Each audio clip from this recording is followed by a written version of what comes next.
മധ്യപ്രദേശിൽ 6 വയസ്സുകാരെ ബലാത്സംഗം ചെയ്ത പ്രതിക്ക് നേരെ വെടിയുതിർത്തു പോലീസ്. പ്രതിയായ സൽമാൻ ഓടി രക്ഷപ്പെടാൻ ശ്രമിക്കുന്നതിനിടെയാണ് പോലീസ് വെടിയുതിർത്തത്. ചോക്ലേറ്റ് നൽകി വീടിന് സമീപമുള്ള കുറ്റിക്കാട്ടിലെത്തിച്ചായിരുന്നു 6 വയസ്സുകാരി യുവാവ് പീഡിപ്പിച്ചത്.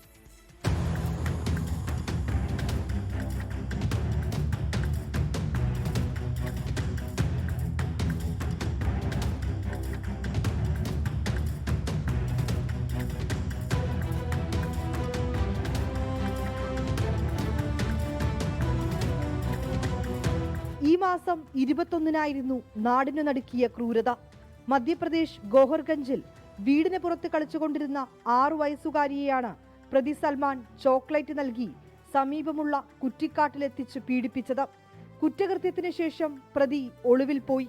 പ്രതിയെ പിടികൂടാത്തതിനെ തുടർന്ന് വലിയ പ്രതിഷേധങ്ങളുണ്ടായി. ഇതിനിടയിലാണ് അന്വേഷണ സംഘം സൽമാനെ പിടികൂടുന്നത്. പ്രതിയുമായി പോയ പോലീസ് വാഹനം കിരാത് നഗറിൽ വെച്ച് പഞ്ചറായി. പിന്നാലെ പോലീസിന്റെ പക്കലുണ്ടായിരുന്ന തോക്ക് തട്ടിയെടുത്ത് സൽമാൻ ഓടി രക്ഷപ്പെടാൻ ശ്രമിച്ചു. പോലീസ് വെടിയുതിർത്തു. കാലിനു പരിക്കേറ്റ സൽമാനെ ആശുപത്രിയിലെത്തിച്ച് ചികിത്സ നൽകി. 24 ഡൽഹി. ലോകത്തെവിടെയായാലും ഏത് സമയത്തും 24 വാർത്തകളും ഓഗ്മെന്റഡ് റിയാലിറ്റി പാക്കേജുകളും എക്സ്പ്ലെയിനറുകളും വിശദമായി കാണാൻ ഞങ്ങളുടെ യൂട്യൂബ് ചാനൽ നിങ്ങൾക്ക് സബ്സ്ക്രൈബ് ചെയ്യാം.